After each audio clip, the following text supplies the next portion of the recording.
Hi, I'm Nick Palmisano, And I'm Matt Finney. and this is the Bad News Network.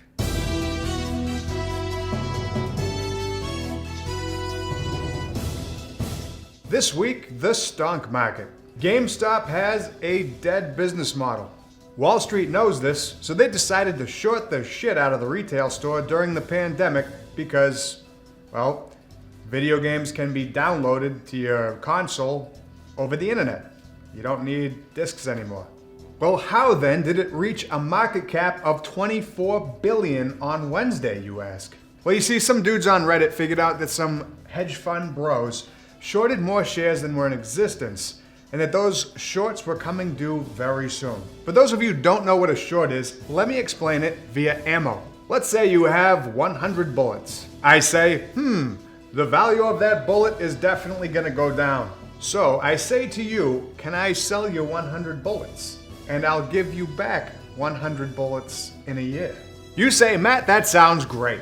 Cool. I sell bullets at $5 a pop and I make $500. In a year, I owe you 100 bullets. I have to pay. So I buy them back at $1 a bullet. In a year, I spend $100. I make $400. It sounds great. You should short if you're absolutely sure a business is gonna be less valuable than it is today. Oh, but Matt, what happens if the value of a bullet goes to $500 a bullet? What happens then? You see, my ass begins to tear apart as this mountain of debt gets shoveled in, and out of my mouth comes a beg for mercy. You see, I have to pay now. So now I have 100 bullets at $500 a piece, and I gotta pay $50,000 back. So rolling it back, a subreddit group called Wall Street Bets had figured out that hedge funds had actually shorted more shares than were actually in existence. Basically, if they shorted all the shares, and that's 100% of the shares, they were at like 140%. So the internet basically suggested, hey everyone, if you buy GameStop shares, the hedgies will have to buy it from you. If we keep buying, the price is gonna go up. And when I tell you the internet decided to play, I'm talking about Reddit users with handles like TigBitties69 were starting to buy stocks. Soon, billionaires like Elon Musk, who personally hates short sellers because they've tried to devalue his business multiple times, were buying GameStop and tweeting about it. It spread through the internet and everybody was buying GameStop to the moon. So the hedge funders were like, no, fuck you, we're gonna double down and short even more. They were betting on this all flip-flopping and being a fad. Now it's gotten so bad that a couple of hedge funds have gone bankrupt. And it's tragic. A lot of their clients are not going to be able to buy that helicopter for their fourth yacht. I know, it's sad. They've sold $100 million worth of stock, which is gonna cost them $1.4 billion to buy back. Yowza! When will the madness end? Who knows? But I do have one piece of advice. Don't buy stock that you can't afford to lose, just like gambling. Eventually, it'll all come crashing down because game stores don't need to exist anymore. But currently, GameStop is worth $24 billion, so they can do whatever the fuck they want to figure things out in the meantime. The charade has gotten so bad that Wall Street is actually asking for the trading to be stopped. The market doesn't work like this. Remember in 2007 when they started selling crappy mortgages and then bought insurance against those mortgages? So if those mortgages went bad, they'd get reimbursed. And then in 2008, all the mortgages went bad and people were suffering on Main Street. And meanwhile, the US government bailed out those bankers who were the actual people who f***ed us. These are the same people who faced zero consequences for selling pieces of crap on paper and then got bailed out by you and me that are crying that this isn't fair. So now we talk about the investment app Robinhood. If you ever thought the system was rigged against you, Thursday has proved that it is. So everyone in their mother's basement is stacking money except Wall Street. And Wall Street cries all night long. I'm sure some deals were made, and lo and behold, all of the major retail brokering apps halt trade on GameStop. They simply do not allow you to buy or sell GameStop while Wall Street sits back and watches no buy orders come through, and it caves the price by 60%. How can this be? Did they just institutionally block out the retail market to save their own asses? This doesn't sound like free markets. This sounds like rigged markets. Robinhood app got the most visceral response because of how many retail investors use it to make trades. Robinhood app has long made the promise of making it easy and commission-free. Oh, they also loan you money to buy stocks on margin without you actually having to prove you have money. You know, kind of like the housing market of 2008 predatory loans. So they're giving homeless people $1,000 lines of credit at 5% interest to buy stock. Yeah, that's right. Every account comes with a 1K line of credit. How Robinhood makes its money is they sell all of this retail data to hedge funds who want to know what the casual investor is looking at or attempting to buy. There's a lot of conspiracies now going on out there, and one of them is that Ken Griffin, the CEO of Citadel, a massive hedge fund that manages $35 billion worth of investments, forced Robinhood to stop trading. Citadel is Robinhood's largest customer, so we'll let you decide. Anyways, the SEC is probably going to investigate these trading platforms. The markets are opening again today, Friday, and letting retail buyers once again buy GameStop. I expect the casino to continue. Hey Tommy, what's it up to? $288 a share. It's back to $288 a share. By the way, parting thought, screw anyone who tries to profiteer off of ruining a business. That's my position, and I'm sticking to it. Well, folks, last week I was very positive about the new administration, and this week, while I certainly can't blame the administration yet, it has started off with a bang, or rather a lack thereof. The Sabika Chic Firearms Licensing Act just hit the floor. In essence, it's designed to turn the Second Amendment into a heavily regulated, limited right provided by the government. Here's a synopsis of the newly developing story. First, it's going to create a firearms registration system that is run by the AG and the ATF. That perfect organization that never screws up. Second, as a gun owner, you will provide your license and all social security numbers for all weapons that you own within 3 months of the implementation of this act. Third, this database of weapons will be maintained by the AG and the ATF. Fourth, everyone will need to get a license to own a firearm. Fifth, in order to obtain this, you need to go through a background check, a psychological evaluation, 24 hours of training, all to be regulated by the AG. Sixth, you will need a separate license to own a military-style weapon. I, of course, assume that this is a weapon that has to be cleaned non-stop and rarely functions properly. But they probably mean assault weapons. So essentially, every firearm in existence will now be regulated. There is an extensive and loosey-goosey list of reasons you can be denied for a firearm, including mental illness, sadness, being ugly, or just generally not being a Democrat. Your license is only good for 3 years and then must be renewed. You need to get insurance for your weapon. No insurance, you can't keep your weapon. The license fee is $800, so poor people, you don't get weapons anymore. Violations for different parts of this act range from $5,000 to $150,000 per act. Separate from the fines, you can get prison sentences from 5 to 40 years. .50 caliber ammunition is going to be outlawed entirely. Large capacity magazines are going to be outlawed entirely. In conclusion, go f*** yourselves. Now on to the regular news. Who thought the disasters of 2020 were over with the new year? If you did, congratulations, you're wrong. This year premieres the new movies COVID 2, Die Harder, COVID, First Blood 2, More COVID, More Furious. A highly contagious variation of the coronavirus has emerged in southeast England and has caused more deaths and infections. This past Tuesday, Britain's death toll exceeded 100,000 people, which is more than any European nation. They've implemented a new lockdown measure which plans to keep people indoors until March 8th. Obviously, everybody is blaming Boris Johnson for not locking down sooner, failure in medical equipment, and generally being a bag of shit. But you know what? Yeah, that's pretty fair. Think back a few months. You may remember a certain Russian political leader by the name of Alexei Navalny. You know, the one that got poisoned, probably by the KGB, and had to get rushed off to Berlin to save his life. He recently just got back to the motherland and was immediately arrested. Russian police also broke down the doors of everyone remotely associated with Navalny, including his brother. The Russian people immediately responded by taking to the streets. 40,000 people across the nation flooded the political offices of the Russians. According to the police, the protests were illegal, and so 4,000 people were arrested.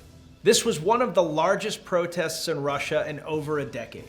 But we don't even know if those numbers are accurate. For example, an independent news source stated that over 3,000 people were protesting in Vladivostok, but the Russian government said it was less than 500. All I'm going to say is that these people weren't just flouncing around town. They were protesting in negative 50-degree weather. That's pretty hardcore. I wouldn't be rushing to get out in that weather. Target has stopped selling Choco coconut milk after PETA has accused them of using forced monkey labor, which, oddly enough, is the same method of distribution that the US is using for COVID vaccines. The Thailand-based company was accused of exploiting monkeys and lying about it. They reportedly would have them pick coconuts and then would leave them tethered or in small cages. A third party has investigated Choco milk and has concluded that there is no malfeasance in the way of monkey labor. However, Costco and Target have since cut their ties with the company. In a huge kick in the balls to the Proud Boys this week, information has come out that the leader of the organization, Henry Tarrio, is actually an FBI snitch. It's interesting how a group that has become synonymous with violence and public disorder has actually been the lapdog of the government since as early as 2012. Court transcripts have shown that Tarrio has helped them convict up to 13 people since 2012. 2012! This dude has been on the dole for 8 years. Tarrio has, of course, denied all allegations. But he was careful with his excuse. He never said he didn't do it, he simply said he didn't remember doing it. Hey honey, did you spend half your paycheck on ammo? I don't remember doing that. We'll see how it goes. The problem with this thing is that a trail of snitching is not all that hard to find. In 2014, Tarrio's own lawyer said that Tarrio had been a big key component to multiple investigations, including finding people for marijuana possession. The reason Tarrio's past has resurfaced is that he was arrested 2 days prior to the Capitol riots for having high-capacity magazines, but then received a lighter sentence than everybody else, largely because of his previous support for law enforcement. The Proud Boys have yet to make a public statement about Tarrio, but one was quoted as saying, "Et tu, Tarrio?" Looking back at Inauguration Day, it's honestly hard to tell who the winner was. We haven't heard from Trump at all, Biden has put through a ton of executive orders, and Bernie Sanders is all over the place. I wake up at night, I see him sitting in the corner of my room. I get in my car, who do you think's in the back seat? A woman in Texas jumped on the Bernie train and cashed in hard with a little crocheted senior socialist of Bernie himself. Toby King made over $20,000 just for that doll alone. And the guy didn't even make it to the Oval Office. In true Bernie support fashion, she has decided to donate a portion of those proceeds to Meals on Wheels. She also stated that this could be my purpose, this is why I'm here. To which Bernie responded, calm the f*** down. I'm glad some good is coming out of this Bernie madness, but I am once again asking you never to show me another Bernie meme again. You mother... Ty Garbin, one of the 14 people accused of trying to kidnap Governor Whitner of Michigan, has pled guilty in exchange for some kind of a deal. That deal is testify against the other 13 motherfuckers involved. Now, the deal doesn't explicitly state that he's not going to get in trouble or that he's going to get a reduced sentence. It basically says, we'll see how well you do in your testimony and we'll go from there. Which is a deal I would not be super interested in taking, but Ty gonna tie. If he does get out, he'll probably tie one on in a tie-dye shirt and then tie his shoes while wearing a tie. So his testimony better be tight. This week, the Russian parliament decided to extend the new START nuclear arms treaty with the US. The extension was approved over 5 years and happened a week before the original terms expired. The new Strategic Arms Reduction Treaty was signed in 2010 with the express purpose of limiting the amount of warheads and bombers the US and Russia could deploy. The clear goal of the extension is to prevent and quell any chance of an arms race between the two nations. Washington and Russia did try to come to an agreement during the Trump term, but it was rejected because of some additional terms in the agreement. While this is all well and good, let's not sit too comfortably. Putin, after all, did just try multiple times to poison his opposition leader and has recently had him jailed. He was also an intelligence officer, a bear wrestler, and a weird ice bath taker, none of which is to be trusted. And of course, the whole thing about rigging his country's political system, and that's just putting it lightly. This week, the newly crowned Biden administration has laid a blow against private prisons. While to an outsider, public and private prisons may look or feel the same, they're actually run and funded quite differently. Private prisons generally receive their funding as government contracts that are based on the number of inmates in their system, as well as the amount of time those inmates serve. So the more prisoners you have with longer sentences, the more money that you make. You can see that there might be a problem here with how people are aligned. Public prisons, on the other hand, are owned and funded by the taxpayers, and there are no kickers for additional people ending up in prison or for the amount of time that they serve, meaning there's no incentive to keep people in prison longer if they don't need to be there. This is probably a good move for Biden and for the country, as in his mind, it might erase his 1991 Violence Act, which has plagued him his entire career. Prison stocks have already taken a beating during the entire Trump administration, but after this announcement, they took another plunge. Nevertheless, the companies are saying that it's business as usual, but probably not the stock I'd want to be invested in right now. Wednesday marked the 76th anniversary of the liberation of Auschwitz. We at BNN feel that it is crucial and essential that history be learned and remembered. Auschwitz was one of the biggest concentration camps built to eliminate Jews and any opposition to the Nazi Party. It is important to remember that humans are capable of this. It's also important to remember that Auschwitz wasn't the beginning. It was a product of manipulation, hatred, bigotry, complicity, and divide, which was sown over time. To the men, women, and children who had to suffer through these terrible atrocities, may the world never forget. One of two upgrades that was planned for the International Space Station has been successful this week. NASA's Mike Hopkins and Victor Glover arrived on a SpaceX mission in order to make improvements on the European lab. The part of the lab named Bartolomeo was delivered on the last SpaceX mission, but still needs power improvements in order to be functional. Airbus, which owns and operates Bartolomeo, has opened up the vessel for commercial and private research. This is the first literal use of commercial space by mankind. England has a squirrel problem. According to their environmental minister, Lord Goldsmith, awesome name, gray squirrels have been causing 1.8 billion pounds worth of damage annually. The squirrels have actually caused an issue with the country's ability to battle climate change. Apparently, any new trees they try to plant are just destroyed by these creatures. The UK has a plan though. Squirrel birth control. Yeah, birth control for squirrels. The pill will be given orally to the gray squirrel population throughout England. But is this just part of a larger problem? Remember a week ago when they were talking about New York City squirrel muggings? I'm starting to feel like we may have stumbled on a global squirrel plot. This is just the tip of the iceberg. It's possible that they fabricated and released COVID. And finally, in Florida Man news, Florida resident Keith Smith started a GoFundMe in order to flee the country. Now, I don't blame Keith. Florida is obviously a gross swamp full of ogres and people trying desperately to get to Disney World. I'd probably want to flee as well. Keith, though, has different reasons. He's trying to flee the country in order to not go to jail on child sex abuse charges.